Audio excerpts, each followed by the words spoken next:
past the hour. Welcome back. Thom Hartmann here with you. And Sister Simone Campbell is on the line with us. She's over at the Families USA.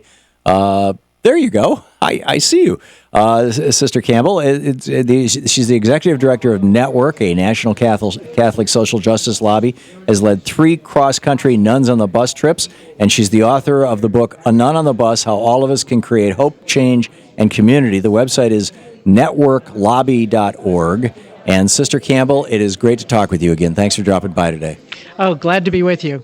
So, first of all, what's up with Nuns on the Bus? What are you all up to these days? Well, the bus is in the barn right now, resting up, because we were on the road all fall trying to stir up people to get out to vote.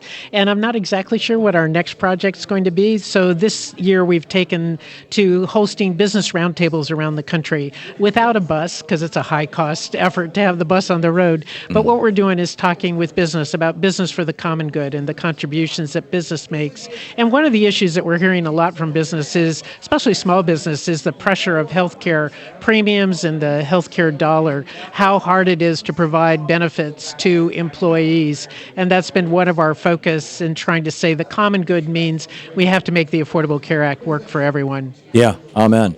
And your thoughts on what happened this morning in the Supreme Court? Well, it was kind of exciting. I wasn't in the courtroom itself. I was outside. We were holding a rally and press conference.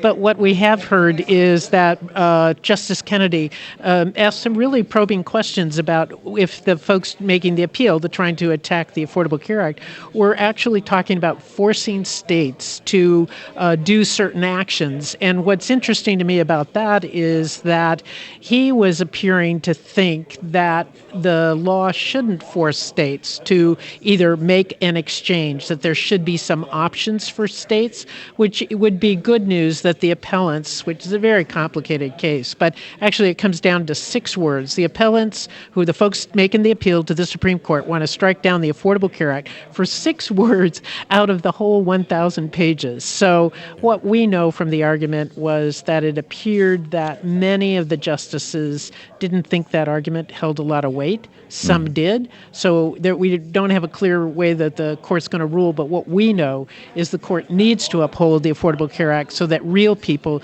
8 million, more than 8 million people, continue to get their health care. Right. That's what we need. Right. If they pull a plug on this thing, people will die.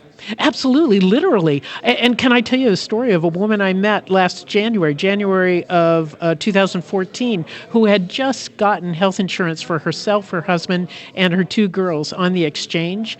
Her name's Ann, and she teaches here in the D.C. area as an adjunct faculty, and her husband runs a small business, so they couldn't afford health care. And she came to me and said she wanted me to know how grateful she was for the Affordable Care Act because her husband got diagnosed with 3rd-stage cancer just before their health care insurance took effect. But now, because they had insurance, he would get treatment and still be with her and her girls. Otherwise, it was a death sentence. Now, what the people are trying to say in the Supreme Court is that her health care should be taken away from her.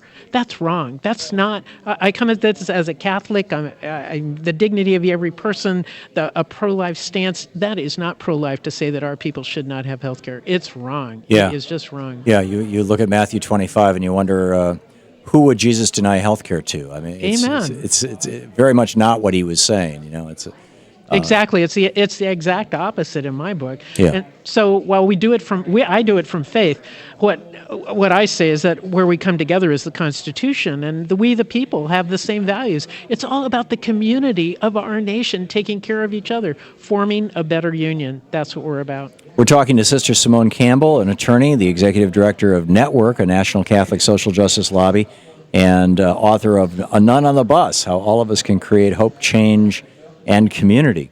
And networklobby.org is the website. Where do we go next with... let's assume for a moment that the Supreme Court does not throw out Obamacare. We still have 30 million, more or less, people in this country without health insurance. We still have health insurance. We still have health care costs in this country that are roughly twice those of any other developed country because there's so many scam artists and middlemen in our healthcare industry, that have contaminated it through our embrace of laissez-faire capitalism. Do you have an agenda for what's next? Where do we go from here? Yes, we have our agenda. The first piece in the agenda is that everyone needs to, all the states need to expand Medicaid. Not all the states have provided health care for the poor in their states. So that's the first issue that we continue to work on. The second is that currently in Congress, they're trying to defund the very organization that's supposed to help control health care costs. And what the Republicans in Congress are saying is, oh, that's just a waste of money to have people providing oversight on any increase in costs.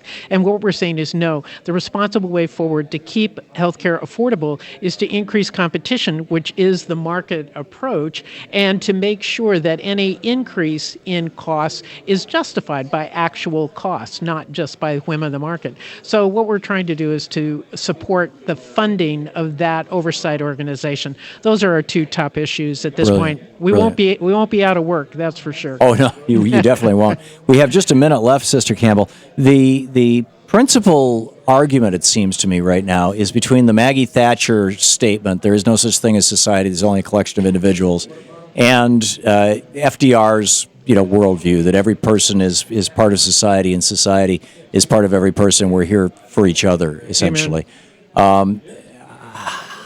How do you see that debate shaking out in America? It seems like the billionaires are funding the rugged individual perspective.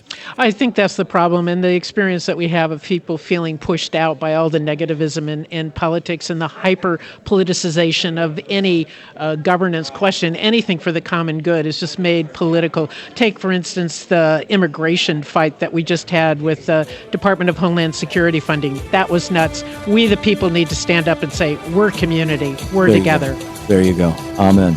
Sister Simone Campbell, A Nun on the Bus, How All of Us Can Create Hope, Change, and Community, networklobby.org. Thank you, Sister Campbell.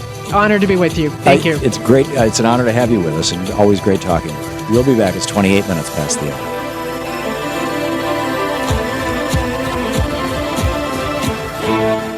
You're listening to the Thom Hartmann Program. Call 202-536-2370. And Sister Campbell, of course, was live from the FamiliesUSA.org Radio Road today, and the website networklobby.org as well.